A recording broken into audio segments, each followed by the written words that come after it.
Hi, in this video we'll go over modeling with UML. UML stands for Unified Modeling Language, and more specifically we'll look at use case diagrams today. So let's get started with the systems and what a system is. So basically, in general, a system is any organized set of communicating parts, and there could be different kinds of systems. A natural system is one where the ultimate purpose may not be known. Here really we are interested in engineered systems. So a system that is designed and built by engineers, and there is a specific purpose for which it has been designed and built. So that's the kind of system that we are interested in, and typically these systems can have what are called subsystems. So they're made up of smaller systems that are put together to form this entire big system. So to give you some examples, natural systems would be things like universe, earth, ocean. As engineered systems are things like an airplane, a watch, GPS, and within these engineered systems there could be subsystems or smaller parts to it. Say for example, an airplane could have a subsystem jet engine. So an airplane is made of, is put together basically with these multiple subsystems. Similarly, a watch can have subsystems like a battery, there's an LCD display, and so on. GPS has a subsystem that's a satellite. So those are some of our examples of subsystems. So having said that, there's systems, and then in order to be able to design them, we create what are called models. A model is basically an abstraction, a way to describe a system or a subsystem in an abstract way. And that's the goal here. We are interested in learning how can we create models of software systems. So a model is basically this abstraction of a system or a subsystem, and then we can have views. A view basically depicts certain parts or certain selected aspects of the model. So that's basically a view. And then we need some kind of a notation. A notation is this, it could be graphical, it could be textual, but some kind of rules that depict the models, so that it's consistent and everyone who's reading the model understands it, because this common set of graphic or textual rules have been followed. And that notation is what we're interested in, and UML is one such notation for creating software models.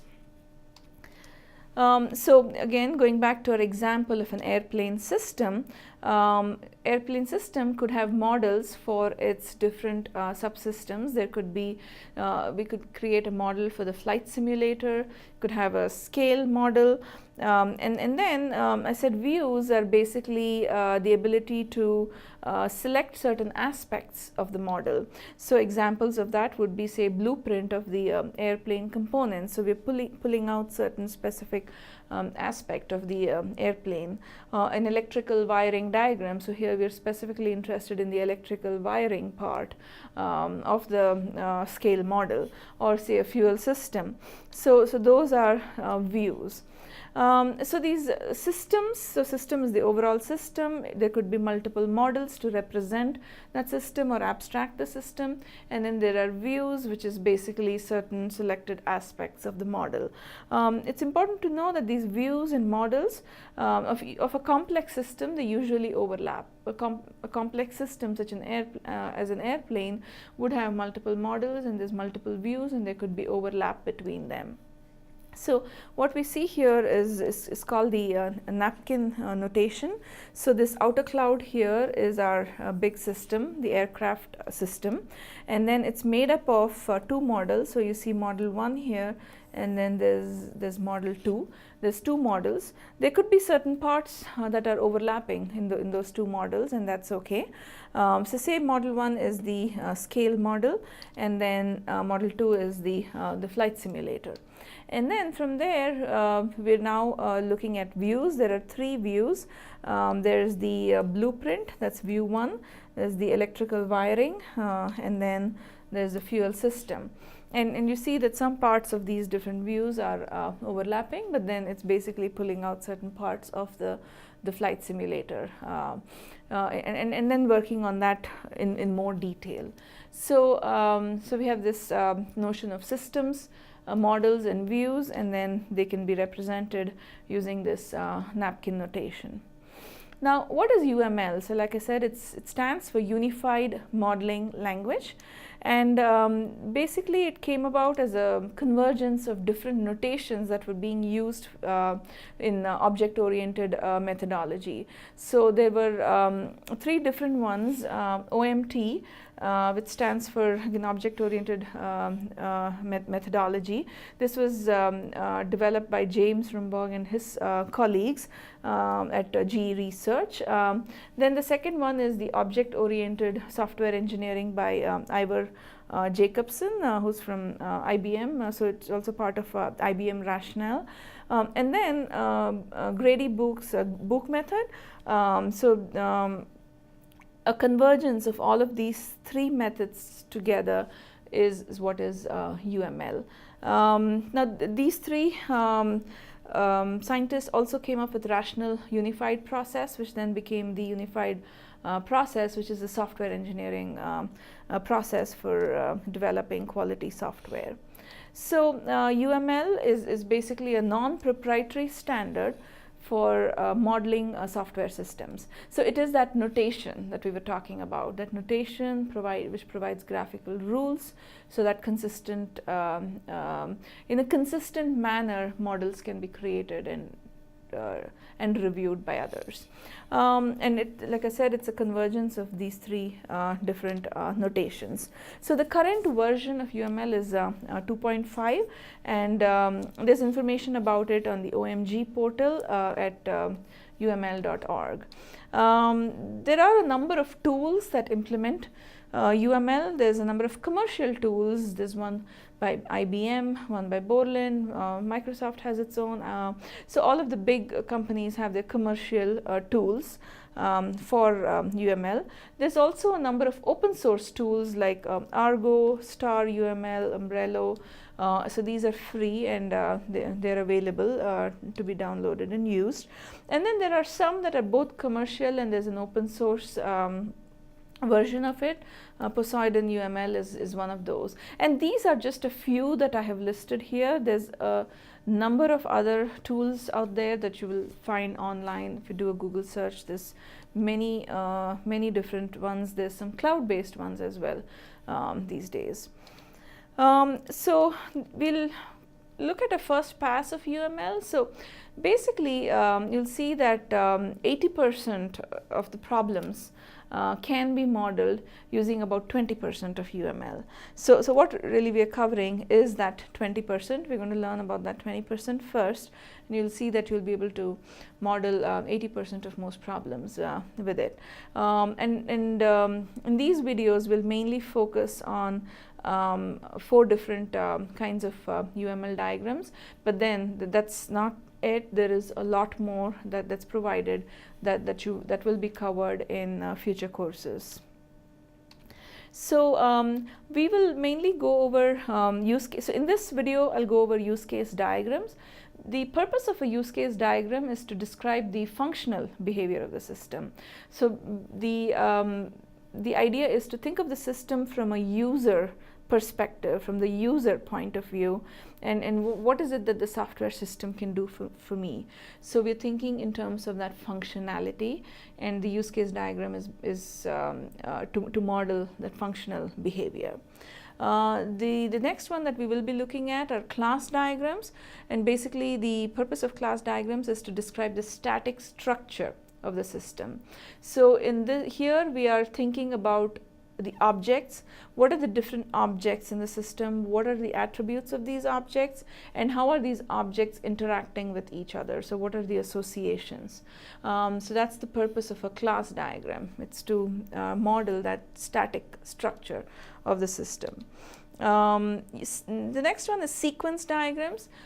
This is basically to describe dynamic behavior of the system. So how do the different objects in the system behave, and what are the dynamics, how does things change with them as based on certain events. So that's a sequence diagram.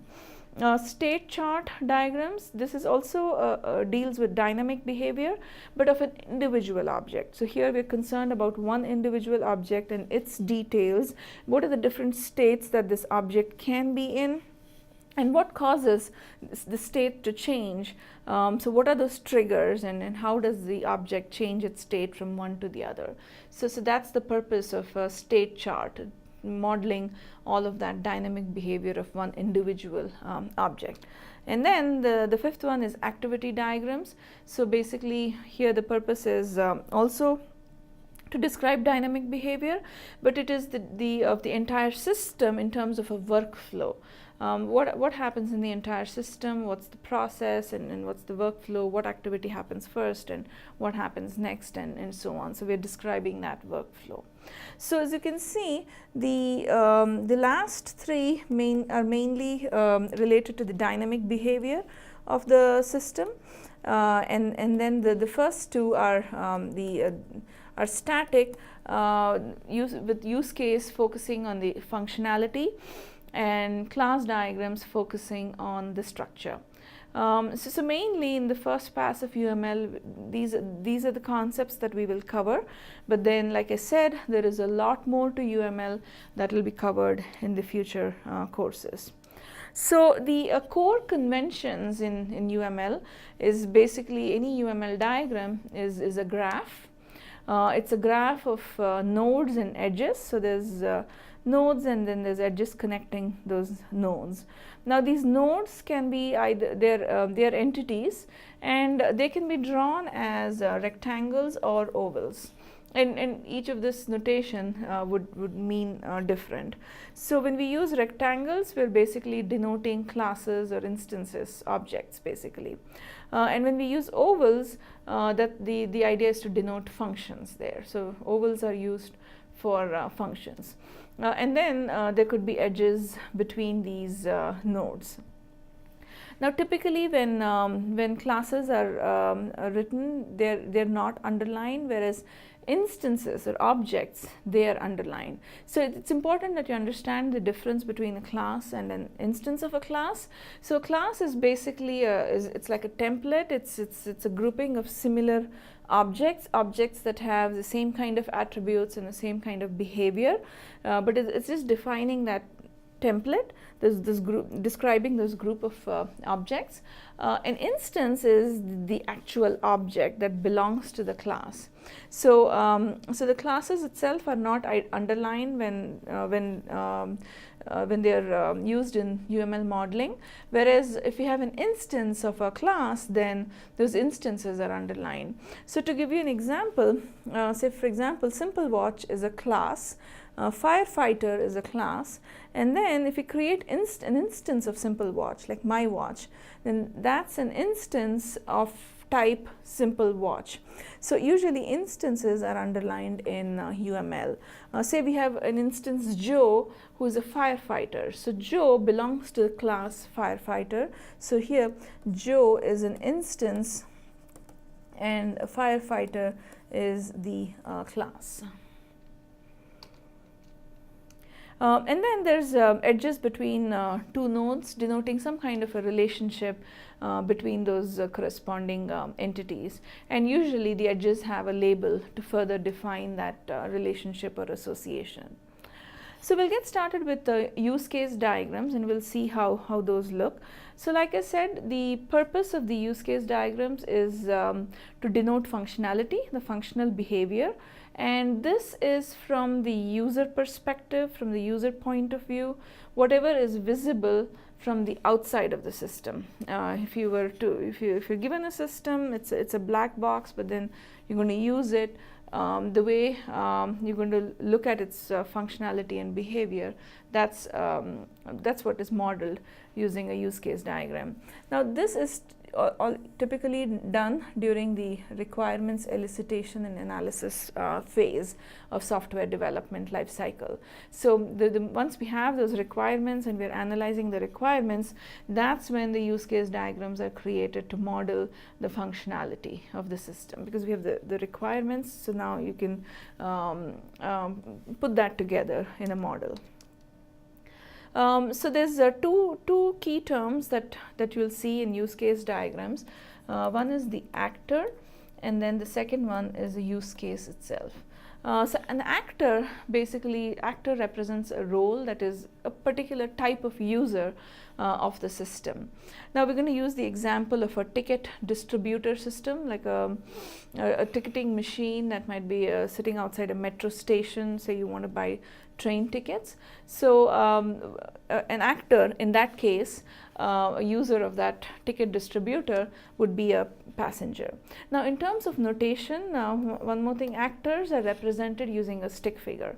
And then again, this notation you will see once we look at tools, you'll see that all of the tools will have the standard notation. When you're trying to create your diagram, there will be a palette of all of the different options, and you can, for an actor, you basically get to pick the stick figure option and drag it onto your editing area. So in this case, passenger is an actor, one particular type of user of the system. And use case basically represents a class of functionality that's provided by the system. So an example would be purchase ticket. For the ticket distributor system, one important function is purchase ticket, the ability to purchase a ticket, and that's the functionality that the passenger is interacting with. So the use case is represented using the oval symbol with the name of the use case written in it.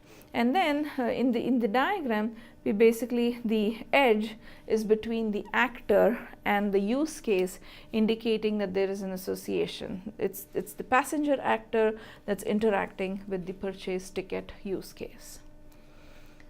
And a use case model or a use case diagram is basically nothing but a set of all these use cases that are possible, that describe the system, the functionality of the system, and all of the actors that are interacting with those use cases. So everything put together is what is the use case diagram or use case model.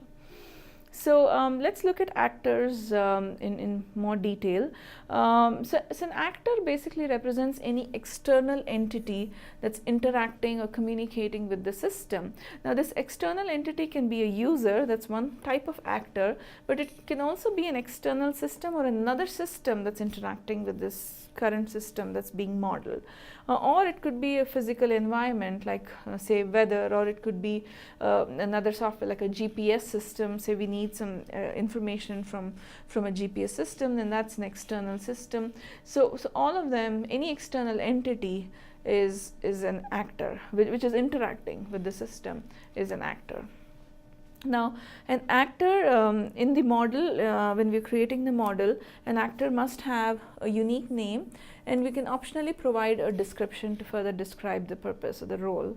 Some examples are like, say, passenger, so that's the unique name, and then here's the description. We're saying that this is a person in the train. GPS satellite as an actor, so that's an external system that provides these GPS coordinates. So that's our optional description. And like I said, again, in the modeling tools, there will be space where you can provide this unique name and an optional description. Next we look at use case. So basically, like I said, it represents a class of functionality that's provided by the system. Now use cases can be described textually as well, where the focus, when it's described textually, the focus is more on the event flow. What happens in this functionality? what is the flow of events between the actor and the system. So say for example, if it's a purchase ticket, then we describe all of the events that happen with purchase ticket. It's not just clicking the purchase ticket button, then what happens after that. Then the user has to select what kind of ticket he or she wants, how many tickets do they want. Then the user needs to provide the money to be able to purchase it, and that money should be at least the amount that's the cost of the ticket. And then the ticket machine basically prints out the ticket and then returns the change. So that's like the flow of events, and that is typically described in the textual description of the use case. So the textual description consists of 6 parts. And again, this is standard. So like I said, we are specifying the notation, we're specifying both the graphic rules as well as the textual rules of what needs to be specified in the model. So every use case has a unique name. So like in this case, purchase ticket is that unique name. Then we specify who the participating actors are. So in this case, passenger is the participating actor. What are the entry conditions and what are the exit conditions? So this is basically before purchase ticket function is performed, what are some of the entry conditions, if any, as in are there some conditions that should hold. Say for example, before purchase ticket is performed, the passenger, who's the user, should be standing there in front of the ticket distributor machine. So that can be an entry condition. Exit conditions are the conditions that should hold after the purchase ticket operation has been performed. So in this case, a ticket should be printed, and the passenger should be holding that ticket. That's the exit condition. So those kind of conditions, if they exist, can be specified as part of the entry and exit conditions. And then the flow of events is basically what happens as part of this function. And then any other special requirements for the success of this function, they can be specified as special requirements. So here's the full textual use case description for the passenger interacting with the purchase ticket use case. So here's our use case, and here's our actor. So the name of the use case, participating actor is passenger, entry condition is passenger stands in front of the ticket distributor, and passenger has sufficient money to purchase the ticket. So there's 2 entry conditions. Exit condition is that the passenger has a ticket at the end. Once the operation has been performed, the function has been performed. Now, flow of events, here's the flow of events, and it should happen in this order. The passenger first selects the number of zones to be traveled. The ticket distributor displays the amount that's due. The passenger then inserts the money, at least the amount that is due.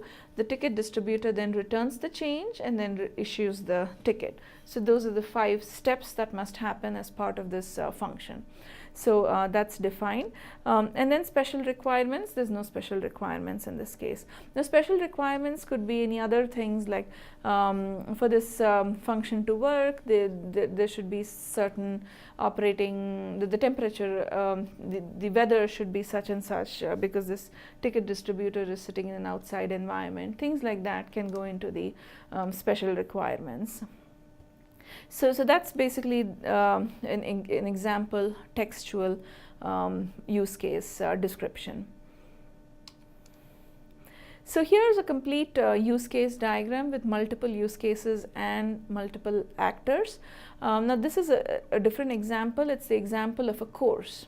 So say we have a course as a system, and then the different functions or use cases within a course that's being offered are that there's give lectures, so lectures are provided, hold exercises, and then doing homework. So these are some of the different functions in there. So as you can see, they're represented as 3 different use cases.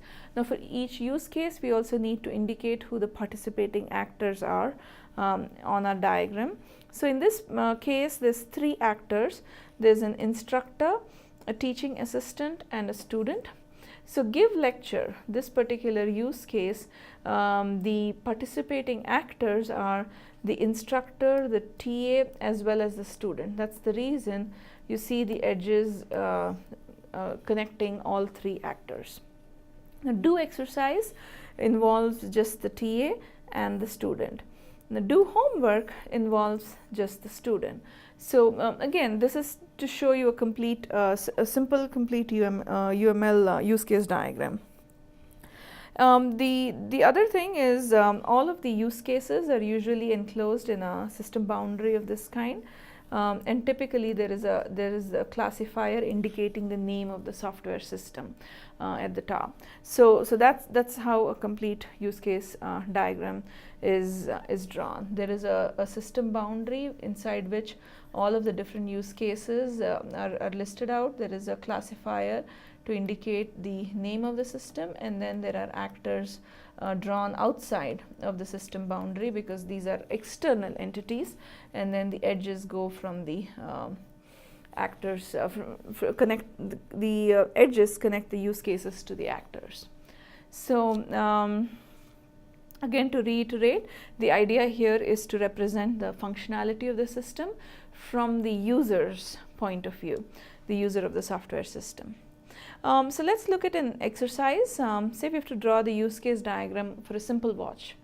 So there's a simple watch, and there's a software system that we're building to simulate a simple watch. A user of the watch can basically read time and set time. Then the battery of the watch can be changed by a repair person. So there is a battery that can be changed by a repair person.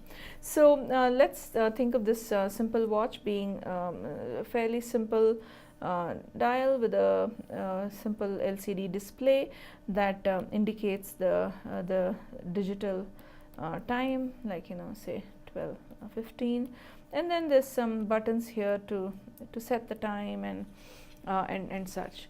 So that's our simple watch. So here the actors in this case would be it says that there's a watch user. So watch user is our first actor, and then there is a repair person because it says that the battery of the watch can be changed only by a repair person. So there's a repair person, that's our second kind of actor participating or interacting with the system. Next, we need to identify all of the different use cases. So as you can see, and that's again based on the description that's provided, right? The specification that has been provided. So these are the actors. Now use cases would be based on the specification. All we have is that you can read time from this watch, you can set time on the watch, and then the battery can be changed. So change battery. So basically these are the three different use cases. Next, we need to connect the actors and use cases. So read time, who can read time? The watch user can read time, the repair person can also read time. So both of them interact with read time. Then the set time, who can set the time? Again, both the watch user and the repair person should be able to do that.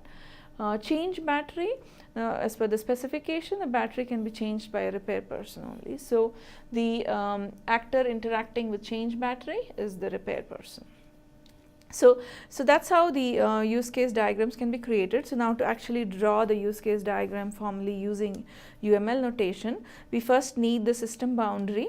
So this is our system boundary, and then we specify the name of the software using the classifier here at the top. Once we've done that, then we can indicate all our use cases. There's read time, set time, and change battery, 3 use cases. And then we have watch user as an actor, watch repair person as an actor. Watch user interacts with read time and set time, and then the repair person interacts with all 3 use cases. So that's our complete use case diagram, again representing the functionality of the system from a user point of view.